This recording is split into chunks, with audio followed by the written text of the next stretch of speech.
আপনারা সব আমার সাথে বলেন, আউযু বিল্লাহি মিনাশ শাইতানির রাজীম, বিসমিল্লাহির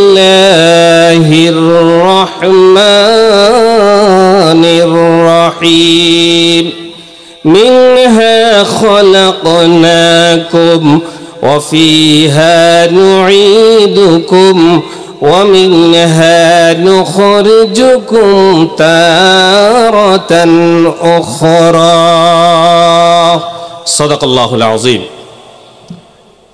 এই আয়াতে কারিমার অর্থ হচ্ছে মিনহা খালাকনাকুম, আল্লাহ পাক বলছেন আমি তোমাদেরকে এই মাটি দিয়ে সৃষ্টি করেছি। ওয়া ফিহা নুঈদুকুম, এই মাটির মধ্যে তোমাদেরকে আবার ফিরে আসতে হবে। ওয়া মিনহা নুখরিজুকুম তারাতান উখরা, এবং পরবর্তীতে আবার এই মাটি থেকেই আমি রব্বুল ইজ্জত ওয়াল জালাল তোমাদেরকে আবার বাহির করব। বলেন সুবহানাল্লাহ। এটা হচ্ছে তার শাব্দিক অর্থ।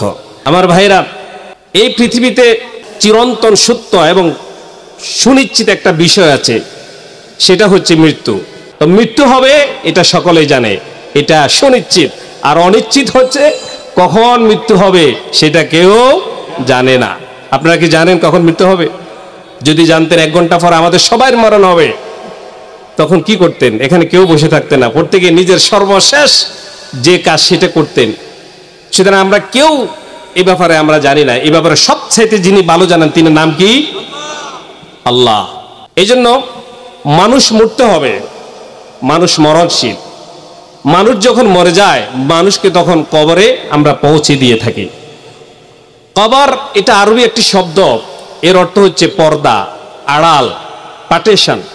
মানুষ যখন মরে যায় মৃত লাশকে অর্থাৎ মৃত মানুষকে যেখানে দাফন করা হয় সেই জায়গাকে আমরা কি বলি? কবর বলি। কথা বলেন, কি বলি? কবর চেনেন আপনারা?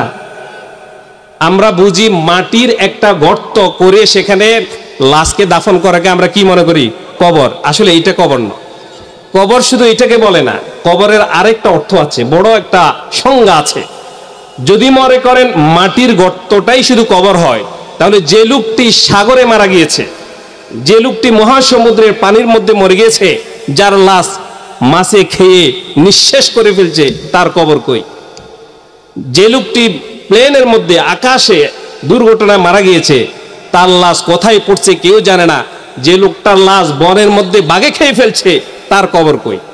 তাহলে কবর শুধু মাটির যে আমরা যে গর্ত সেটা শুধু কবর নয়। কবরটা তাহলে কি? কবরটা হচ্ছে মানুষের মৃত্যুর পর থেকে, গভীর মনোযোগ, মানুষের মৃত্যুর পর থেকে কিয়ামত না হওয়া পর্যন্ত মাঝখানের যে সময়টা মানুষের উপর অতিবাহিত হয়ে যায় তাকে কবর বলে। তাকে কি বলে? এখন মৃত্যুর পর তার সেই বডিটা মাছের ফ্যাটে থাকুক সেটা তার জন্য কবর, সাগরে থাকুক সেটা তার জন্য কি? কবর। যেখানেই থাকুক আর মাটির গর্তে থাকলেও সেটা তার জন্য কি? কবর। আমরা সকলে ধীরে ধীরে কোন দিকে যাচ্ছি বলেন? আমরা যেদিন আমাদের জন্ম হয়েছে সেদিন আমাদের পরিপূর্ণ হায়াত ছিল। যত একদিন যাচ্ছে আপনার জীবন থেকে হায়াত কি কমছে না বাড়ছে? কমছে। তাহলে আমরা প্রতি মুহূর্তে ধীরে ধীরে কবরস্থানের দিকে যাচ্ছি, ঠিক কিনা বলুন? যদিও মনে করেন এখান থেকে আমরা বাড়িতে চলে যাব, এটা হচ্ছে আমাদের দৃষ্টিকোণ, চিন্তা। কিন্তু যদি এখানে মরে যাই তাহলে সোজা আমাদের গন্তব্য, ডেস্টিনেশন হবে কবর।